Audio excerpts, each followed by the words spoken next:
ಶ್ರೀ ಗುರುಭ್ಯೋ ನಮಃ. ನಮಸ್ಕಾರ ಸ್ನೇಹಿತರೆ. ಶ್ರೀ ವಾದಿರಾಜ ಗುರು ಸಾರ್ವಭೌಮರಿಂದ ವಿರಚಿತವಾದ ಶ್ರೀ ಲಕ್ಷ್ಮೀ ಶೋಭಾನೆ ಹಾಡುದ ಪದ್ಯಗಳದ ಅರ್ಥ ಚಿಂತನೆ ಮಾಡ್ತಾ ಇದ್ದೀವಿ.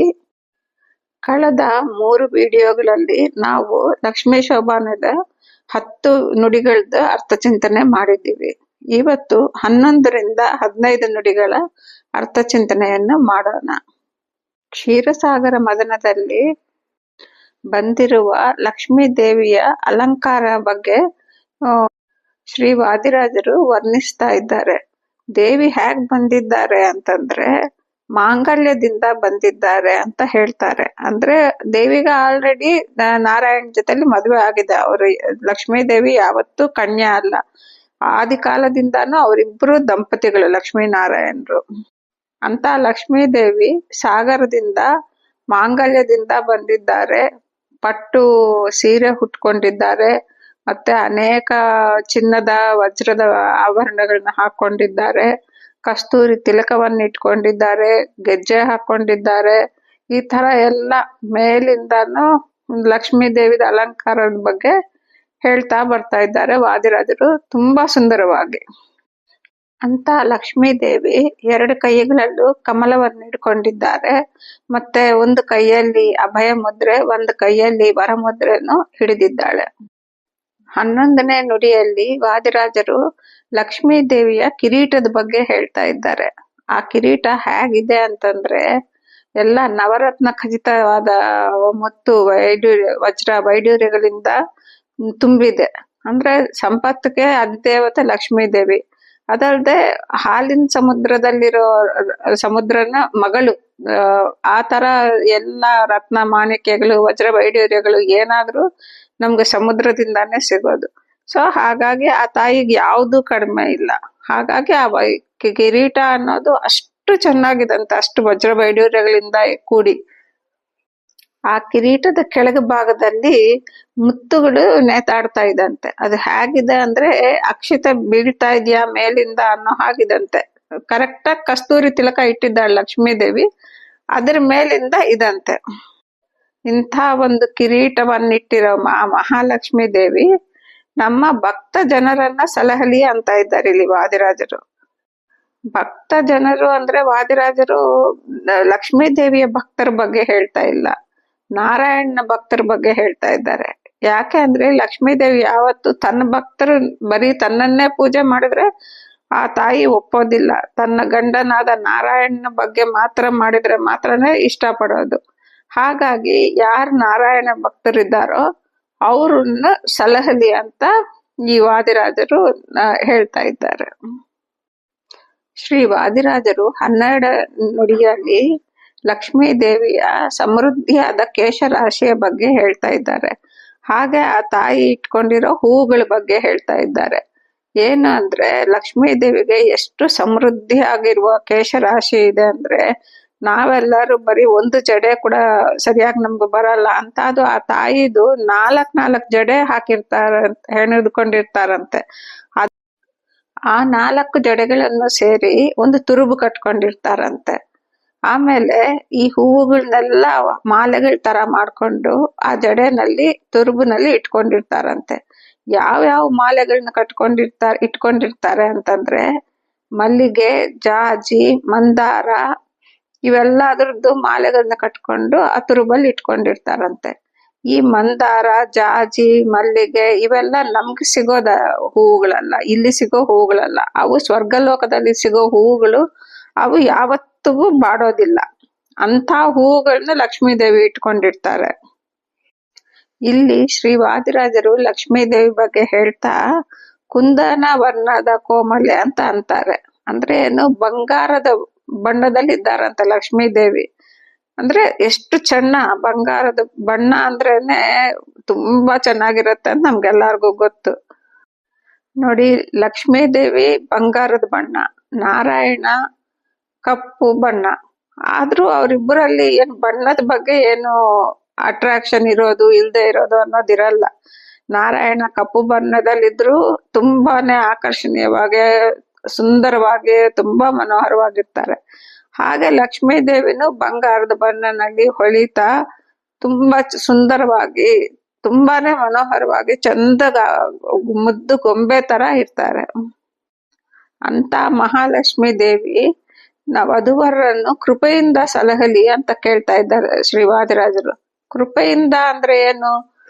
ನಾವು ಏನೋ ದೇವಿಗೆ ಪೂಜೆ ಮಾಡಿದ್ದೀವಿ, ಅದರ ಫಲವಾಗಿ ನಮ್ಮನ್ನ ರಕ್ಷಣೆ ಮಾಡ್ಬೇಕು ಅಂತಲ್ಲ.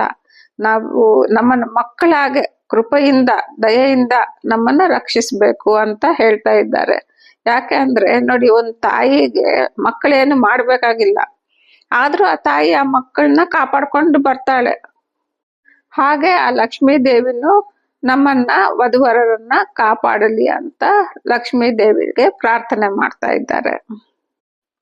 13ನೇ ನುಡಿಯಲ್ಲಿ ಶ್ರೀ ವಾದಿರಾಜರು ಲಕ್ಷ್ಮೀ ದೇವಿ ಕೊರಳಿಗೆ ಕಮಲದ ಹಾರವನ್ನು ಹಾಕೊಂಡಿದ್ದಾಗೆ ಹೇಳ್ತಾ ಇದ್ದಾರೆ. ಆ ತಾಯಿದು ಆ ಕೊರಳು ಎಂಥ ಹೊಡಿತಾ ಇದೆ ಅಂತಂದ್ರೆ, ಆ ಶೈನಿಂಗ್ ಇಂದ ಆ ಮಾಲೆಗೆ ಕಾಂತಿ ಬಂತಂತೆ. ಆ ಕಾಂತಿಯಿಂದ ತಾಯಿ ಕೊರಳಿಗಲ್ಲ, ಆ ತಾಯಿ ಕೊರಳಿಂದಾನೇ ಆ ಮಾಲೆಗೆ ಅಂದ ಬಂತಂತೆ. ಈ ಕಮಲಗಳು ನೋಡಿ ಅಷ್ಟೇ, ಅದು ಬಾಡದೇ ಇರುವಂತ ಕಮಲಗಳು ಯಾವತ್ತಿಗೂ ಹಾಗೆ ಇರತ್ತೆ. ಇಲ್ಲೆಲ್ಲ ನಾವು ಅರ್ಥ ಮಾಡ್ಕೋಬೇಕಾಗಿರೋದೇನು ಅಂದ್ರೆ, ಈ ಯಾವ ಅಲಂಕಾರದಿಂದಾನು ಲಕ್ಷ್ಮೀ ದೇವಿ ಕಳೆ ಬಂದಿದ್ದಲ್ಲ. ಲಕ್ಷ್ಮೀ ದೇವಿ ಇರೋ ಸ್ವಭಾವ ಸಿದ್ಧವಾದ ಇದು ಕಾಂತಿಯಿಂದ ಈ ಎಲ್ಲ ಅಲಂಕಾರಗಳಿಗೂ ಕಾಂತಿ ಬಂದಿದೆ, ಇಲ್ಲ ಮನೋಹರವಾಗಿದೆ, ಸುಂದರವಾಗಿದೆ ಈ ಅಲಂಕಾರಗಳೆಲ್ಲ. ಅಂದ್ರೆ ಒಂದು ಕುಂಕುಮ ಆಗ್ಲಿ, ಒಂದು ಹೂವುಗಳಾಗ್ಲಿ, ಒಂದು ಹಾರ ಆಗ್ಲಿ, ಆಭರಣಗಳಾಗ್ಲಿ, ಇದೆಲ್ಲ ದೇವಿಯ ಸ್ವಾಭಾವಿಕವಾಗಿರೋ ಕಾಂತಿಯಿಂದ ಅದರಿಂದ ಇವು ಕೂಡ ಸುಂದರವಾಗಿ ಕಾಣಿಸ್ತಾ ಇದೆ. ಅಂತ ಸುಂದರವಾದ ಹಾರ ಧರಿಸಿರುವ ನಮ್ಮ ಲಕ್ಷ್ಮೀ ದೇವಿ ನಮ್ಮ ವಧುವರನ್ನು ಸಲಹಲಿ ಅಂತ ಶ್ರೀ ವಾದಿರಾಜರು ಪ್ರಾರ್ಥನೆ ಮಾಡ್ತಾ ಇದ್ದಾರೆ ಈ 13ರ ನುಡಿಯಲ್ಲಿ. 14ನೇ ನುಡಿಯಲ್ಲಿ ಶ್ರೀ ವಾದಿರಾಜರು ಲಕ್ಷ್ಮೀ ದೇವಿ ಮೇಲ್ಹೊದ್ದಿಕೆಯನ್ನು ಹೊದ್ದುಕೊಂಡಿದ್ದಾರೆ ಅಂತ ಹೇಳ್ತಾ ಇದ್ದಾರೆ. ಈ ಮೇಲ್ಹೊದ್ದಿಕೆ ಅಂದ್ರೆ ಏನು ಅಂತಂದ್ರೆ, ಇವಾಗ ನಾವು ಮದುವೆ ಹುಡುಗಿ ನೋಡ್ರಿ ಧಾರೆ ಸೀರೆ ಅಂತಾರೆ. ಅಂದ್ರೆ ಮಾಂಗಲ್ಯ ಕಟ್ಟುವಾಗ ಒಂದು ಹೊದ್ಸಿರ್ತೀವಿ ಮೇಲೆ ಒಂದು ರೇಷ್ಮೆ ಸೀರೆ, ಆ ತರದ್ದು ಒಂದು ರೇಷ್ಮೆ ಸೀರೆದು ಹೊದ್ಕೊಂಡಿದ್ದಾರಂತ ಲಕ್ಷ್ಮೀ ದೇವಿ. ಇವಾಗ ಮಾನವರು ಹತ್ತಿ ಬಟ್ಟೆಯನ್ನು ಉಪಯೋಗಿಸ್ತೀವಿ, ಅದೇ ಋಷಿಗಳಾದ್ರೆ ನಾರದ ಬಟ್ಟೆ ಉಪಯೋಗಿಸ್ತಾರೆ, ದೇವತೆಗಳಾದ್ರೆ ರೇಷ್ಮೆ ಬಟ್ಟೆಗಳು ಉಪಯೋಗಿಸ್ತಾರೆ. ನಾವು ರೇಷ್ಮೆ ಬಟ್ಟೆ ಉಪಯೋಗಿಸ್ತೀವಿ ಅಂತ ಹೇಳ್ತೀವಿ, ಅದು ರೇಷ್ಮೆ ಸೀರೆ ಅಂತ ಹೇಳ್ತೀವಿ, ಆದ್ರೆ ಕಂಪ್ಲೀಟ್ ಆಗಿ ರೇಷ್ಮೆ ಇರಲ್ಲ, ಅದ್ರಲ್ಲಿ ಒಂದ್ ಸ್ವಲ್ಪ ಆದ್ರೂ ಮಿಕ್ಸ್ ಇರತ್ತೆ.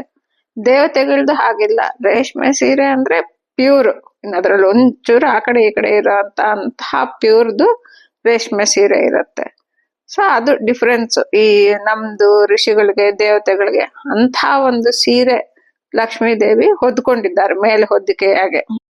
ಅಂತ ಒಂದು ಲಕ್ಷ್ಮೀ ದೇವಿ ತನ್ನ ಸೇವಕರನ್ನ ಸಲಹಲಿ ಅಂತ ಶ್ರೀ ವಾದಿರಾಜರು ಹೇಳ್ತಾ ಇದ್ದಾರೆ. ಇಲ್ಲಿ ಸೇವಕರು ಅಂತ ಹೇಳ್ತಾ ಇದ್ದಾರೆ ಅಂದ್ರೆ ಏನು? ನಾವೆಲ್ಲ ದೇವರಿಗೆ ಸೇವಕರೇ. ನಾವು ಯಾವಾಗ್ಲೂ ದೇವ್ರ ಚಿಂತನೆ ಮಾಡೋವಾಗ ಆ ಅನುಸಂಧಾನ ಇರ್ಬೇಕು ನಮ್ಗೆ. ದೇವ್ರ ತಂದೆ, ತಾಯಿ, ಸ್ನೇಹಿತ, ನಾವು ದೇವ್ರ ಸೇವಕರು, ಈ ತರನೇ ಯಾವಾಗ್ಲೂ ಅನುಸಂಧಾನ ಇದ್ರೆ ಮಾತ್ರ ನಮ್ದು ಆರಾಧನೆ ಮುಂದಕ್ಕೆ ಹೋಗಕ್ ಸಾಧ್ಯ. ಹಾಗಾಗಿ ವಾದಿರಾಜರು ಈ ಸೇವಕರನ್ನ ಸಲಹಲಿ ಆ ಲಕ್ಷ್ಮೀ ದೇವಿ ಅಂತ ಪ್ರಾರ್ಥನೆ ಮಾಡ್ತಾ ಇದ್ದಾರೆ. 15వ ನುಡಿಯಲ್ಲಿ ಶ್ರೀ ವಾದಿರಾಜರು ಲಕ್ಷ್ಮೀ ದೇವಿಯ ಕಾಲುಂಗರದ ಬಗ್ಗೆ ಹೇಳ್ತಾ ಇದ್ದಾರೆ. ಆ ಕಾಲುಂಗರ ಹೇಗಿದಂತೆ ಗಲ್ ಗಲ್ ಅಂತ ಶಬ್ದ ಮಾಡ್ತಾ ಇದ್ದಂತೆ. ಇವಾಗ ನೋಡಿ, ವಾದಿರಾಜರು ಮೇಲಿಂದ ಲಕ್ಷ್ಮೀ ದೇವಿ ಸಮುದ್ರದಿಂದ ಬಂದಿದ್ದಾಗಿಂದ ಲಕ್ಷ್ಮೀ ದೇವಿ ಅಲಂಕಾರ ಹೇಗೆ ಮೇಲಿಂದ ಕೂದಲಿಂದ ಇವಾಗ ಕಾಲುಂಗರ ತನಕ ಬಂದಿದ್ದಾರೆ. ಎಲ್ಲಾ ಅಲಂಕಾರವನ್ನು ಅಷ್ಟು ಚೆನ್ನಾಗಿ ವರ್ಣಿಸಿದ್ದಾರೆ. ಅಂದ್ರೆ ಏನ್ ಹೇಳ್ತಾ ಇದ್ದಾರೆ, ನಾವು ಕೂಡ ಹೆಣ್ಮಕ್ಳು ಆ ತರ ಲಕ್ಷ್ಮೀ ದೇವಿ ತರ ಇರ್ಬೇಕು ಅಂತ. ಆ ಕಸ್ತೂರಿ ತಿಲಕ ಇಟ್ಕೊಂಬೋದ್ರಾಗ್ಲಿ, ಬಳೆ ಹಾಕೊಂಬೋದ್ರಲ್ಲಾಗ್ಲಿ, ಕಾಲುಂಗ್ರ ಹಾಕೊಂಬೋದಲ್ಲಾಗ್ಲಿ, ಮಾಂಗಲ್ಯ ಹಾಕೊಂಬೋದ್ರಾಗ್ಲಿ, ಇವೆಲ್ಲ ಮಂಗಲಕರವಾದ ವಸ್ತುಗಳು. ಒಂದು ಮುತ್ತೈದುಗೆ ಹಾಕೊಳ್ಳೇಬೇಕಾಗಿರೋ ವಸ್ತುಗಳು. ಅವೆಲ್ಲ ಹಾಕೋಬೇಕು ಅಂತ ಲಕ್ಷ್ಮೀ ದೇವಿ ನಮ್ಗೆ ಹೇಳ್ತಾ ಇದ್ದಾರೆ, ತೋರ್ಸ್ಕೊಡ್ತಾ ಇದ್ದಾರೆ ಒಂದು ತಾಯಿ ಸ್ಥಾನದಲ್ಲಿದ್ದು. ನಾವೆಲ್ಲ ಇದನ್ನ ನೋಡಿ ಕಲಿಬೇಕು. ಇಂಥ ಒಂದು ಅಲಂಕಾರ ಮಾಡ್ಕೊಂಡಿರೋ ಶ್ರೀ ಮಹಾಲಕ್ಷ್ಮೀ ದೇವಿ ನಿಧಾನಕ್ಕೆ ನಡ್ಕೊಂಡು ಬರ್ತಾ ಇದ್ದಾರಂತೆ. ಆವಾಗ ಈ ಕಡೆ ಆ ಕಡೆ ನೋಡ್ಕೊಂತ ಬರ್ತಾ ಇದ್ದಾರಂತೆ. ಅದಕ್ಕೆ ಶ್ರೀ ವಾದಿರಾಜರು ಏನಂತ ವರ್ಣಿಸಿದ್ದಾರೆ ಅಂದ್ರೆ ಲೋಲಾಕ್ಷಿ ಅಂತ ವರ್ಣಿಸಿದ್ದಾರೆ ದೇವಿಯ ಕನ್ನೋಟನ. ಅಂದ್ರೆ ಲೋಲಾಕ್ಷಿ ಅಂದ್ರೆ ಚಂಚಲವಾದ ದೃಷ್ಟಿ ಇರುವವಳು ಅಂತ ಅರ್ಥ ಆಕ್ಚುಲ್ ಆಗಿ. ಅಂದ್ರೆ ಏನು, ಆ ಕಡೆ ಈ ಕಡೆ ಎರಡು ಕಡೆನೂ ದೇವತೆಗಳು ಕೂತಿದ್ದಾರೆ. ಅವ್ರನ್ನೆಲ್ಲ ನೋಡ್ಕೊಂತ ಅಬ್ಸರ್ವ್ ಮಾಡ್ಕೊಂತ ನಿಧಾನಕ್ಕೆ ನಡ್ಕೊಂಡು ಬರ್ತಾ ಇದ್ದಾರೆ ಅಂತ ಶ್ರೀ ವಾದಿರಾಜರು ಹೇಳ್ತಾ ಇದ್ದಾರೆ ಈ 15వ ನುಡಿಯಲ್ಲಿ. ಹಾಗೆ ಬರ್ತಾ ಆ ದೇವತೆಗಳ ಬಗ್ಗೆ ಮನಸ್ಸಲ್ಲೇ ಯೋಚನೆ ಮಾಡ್ತಾ ಇದ್ದಾರೆ. ಏನ್ ಯೋಚನೆ ಮಾಡ್ತಾರೆ ಅಂತಂದ್ರೆ ಇವರುಗಳಲ್ಲಿ ಏನೇನು ಕೊರತೆಗಳಿದೆ, ಯಾವ್ದ್ರಿಂದ ತಾನು ಅವ್ರನ್ನ ವಿವಾಹ ಮಾಡ್ಕೊಳಕ್ಕಾಗಲ್ಲ ಅಂತ. ಲಕ್ಷ್ಮೀ ದೇವಿ ಕೂಡ ಅವ್ರನ್ನೇನ್ ಮದ್ವೆ ಮಾಡ್ಕೋಬೇಕು ಅಂತ ಅನ್ಕೊಂಡಿಲ್ಲ. ಬಟ್ ಇಲ್ಲೊಂದು ಇದ್ರ ತರ ಸ್ವಯಂವರ ತರ ನಡೀತಾ ಇದೆ. ದೇವಿ ಕೈಯಲ್ಲಿ ಹಾರ ಇಟ್ಕೊಂಡು ಬರ್ತಾ ಇದ್ದಾರೆ. ಇವ್ರನ್ನ ಯಾರನ್ನೂ ಮಾಡ್ಕೊಳಕ್ಕಾಗಲ್ಲ ಅಂತ, ಯಾಕೆ ಮಾಡ್ಕೊಳಕ್ಕಾಗಲ್ಲ ಅಂತ ಕೂಡ ಹೇಳ್ತಾ ಇದ್ದಾರೆ. ಕೊನೆಗೆ ಲಕ್ಷ್ಮೀ ದೇವಿ ಮಾಡ್ಕೊಂಬೋದು ನಾರಾಯಣನೇ. ಲಕ್ಷ್ಮೀ ದೇವಿ ಮನ್ಸಲ್ಲಿರೋದು ಕೂಡ ನಾರಾಯಣನೇ. ಆಲ್ರೆಡಿ ಅವರೇ ಆ ತಾಯಿಯ ಗಂಡ ಕೂಡ ಹೌದು.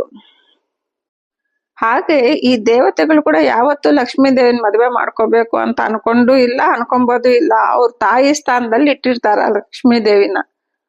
ಇನ್ನ ಮುಂದಿನ ನುಡಿಗಳಲ್ಲಿ ಶ್ರೀ ವಾದಿರಾಜರು ಲಕ್ಷ್ಮೀ ದೇವಿನ ಒಬ್ಬೊಬ್ಬ ದೇವತರ ಬಗ್ಗೆ ಏನೇನ್ ಅನ್ಕೊಂಡ್ರು ಅನ್ನೋದನ್ನ ವರ್ಣಿಸ್ತಾರೆ. ಇವತ್ತಿಗೆ ಇದಿಷ್ಟೇ ಸ್ನೇಹಿತರೆ. ತಮ್ಗೆಲ್ಲರಿಗೂ ಇಷ್ಟ ಆಗಿದ್ರೆ ದಯವಿಟ್ಟು ಲೈಕ್ ಮಾಡಿ, ಸಬ್ಸ್ಕ್ರೈಬ್ ಮಾಡಿ. ಧನ್ಯವಾದಗಳು. ಶ್ರೀ ಕೃಷ್ಣ ಅರ್ಪಣಮಸ್ತು.